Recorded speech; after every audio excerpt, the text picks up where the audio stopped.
Noswaith dda, fy enw yw Josh Hambry, pennaeth yr adran Daearyddiaeth, a fi yma heno i drafod y cwrs uwchgyfrannol o safon uwch Daearyddiaeth. Good evening, my name is Josh Hanbury, the head of geography, and I'm here today to speak to you about the Geography AS and A-level course. Nawr fi mlaen i cynnwys y cwrs. So, fel chi'n gallu gweld, mae'r cwrs wedi cael ei rannu mewn 5 uned. So, mae rhaid chi 2 uned yn blwyddyn 12, a wedyn 3 uned yn blwyddyn 12. So now I'm going to go on about the content of the course. So the course is split up into 5 units. So 2 units in year 12 and then 3 units in year 13. Yn gyntaf, fi'n mynd i trafod uned 1, sef tirweddau sy'n newid. So mae hwn wedi cael ei rannu lan y 2 ran. So mae chi yn gyntaf, tirweddau sy'n newid, sef bydd ni'n edrych ar yr arfordir. So bydd ni'n edrych eto debyg iawn i tygau, ond bach fwy o fanylder. So bydd ni'n edrych ar erydiad, dyddodiad, tirffurfiau, so ogaf bwa, stac y stwmp, pentir y bai. So eto, lot ohono fe'n debyg.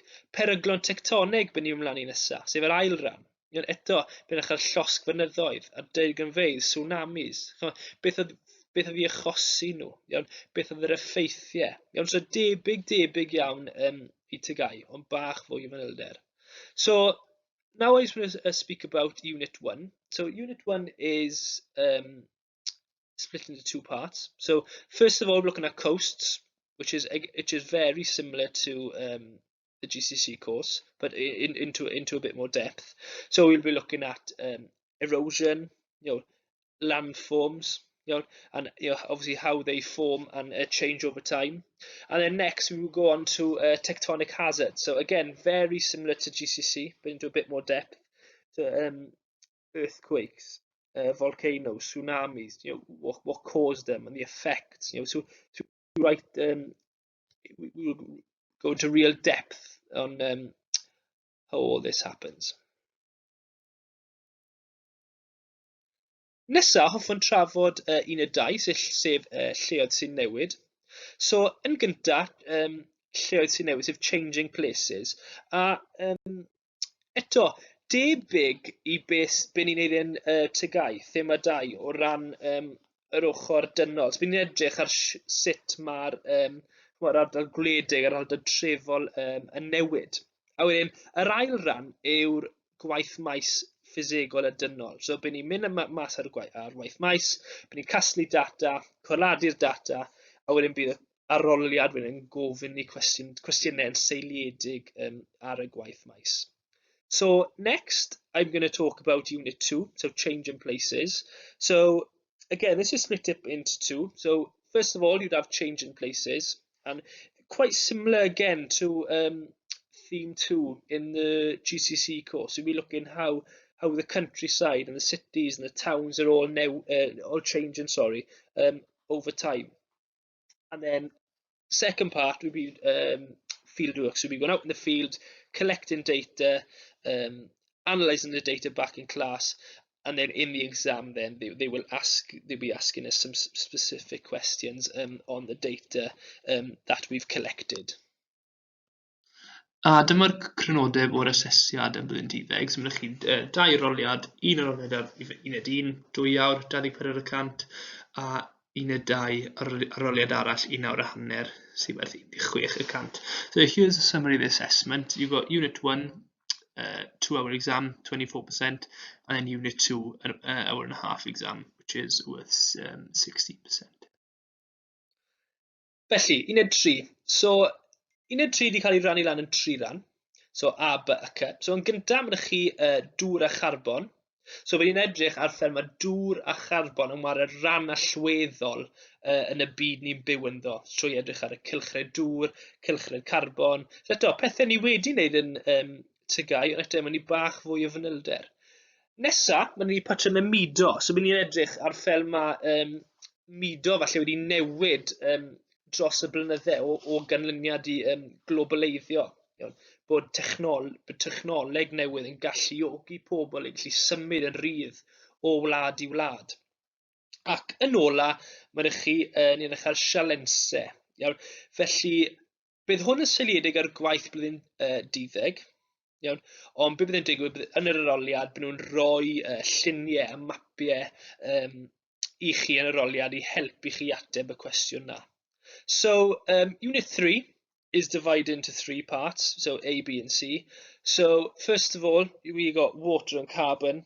So we look at how water and carbon plays a key role on the Earth.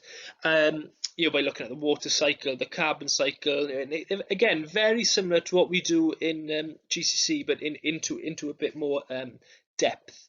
Next, we got global migration. So we look how migration has maybe changed over the last few years through globalization, through the increase in technology, which is allowing people to move freely from country to country. And finally, we're looking at 21st century challenges. So this will be an essay on the year 12 work they would have completed, but in the exam WGT would give them pictures, maps, and different resources in order to help them to answer this question. Ac yn uned 4, ni'n astudio peryglon tectonic a ecosystemau China. So, dy peryglon tectonic, ni ddim yn dysgu peryglon tectonic to.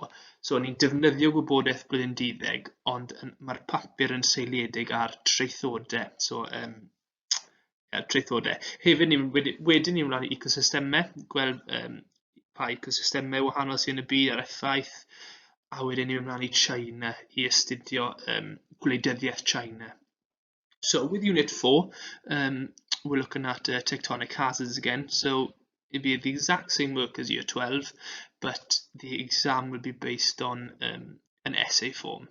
And then we go on to ecosystems. We look at the different ecosystems across the world and the effect they have on the planet. And then we go on to China, looking at China's politics and how China developed into a superpower over the last couple of decades. Ac yn ola, mae ni uned 5, sef ymchwiliad unigol. Iawn, so beth yw hwn? Yw rhyw fath o traethawd hir, 4,000 o eiriau, ar rhywbeth yn seiliedig maen nhw wedi wneud yn flwyddyn 12. So, nhw casglu data, ffindo canlyniadau, dadansoddi'r canlyniadau, creu rhyw fath o ymchwiliad unigol, rhywbeth tebyg fel beth nhw'n wneud yn y bac. Ond bydd llawer o gymorth yn cael ei roi fan hyn. So finally, Unit 5, independent investigation. So this is a 4,000-word project or extended essay. It'll be based on the Year 12 work, something they enjoyed in Year 12, so they could pick their investigation.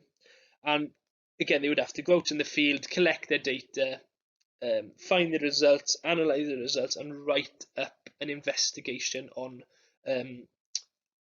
what they found. And I can assure you there'll be plenty of support for this particular part. And sorry, and very similar to what they were doing in the Welsh back. So they work together, very similar. So dyma crynodau bach arall o'r asesiad. So uned 3, aroliad 2 awr, 24 y cant. Uned 4, eto 2 awr, 16 y cant. A wedyn uned 5, 20 y cant. So quick summary of the assessment again for the A-level course. Unit 3, a 2-hour exam, 24%. Unit 4, again a 2-hour exam, 16%. And then Unit 5, also contributes 20% to the course. Diolch yn fawr am wrando. Fi'n hapus i ateb unrhyw cwestiynau. Thank you very much for listening. I'm happy to answer any further questions.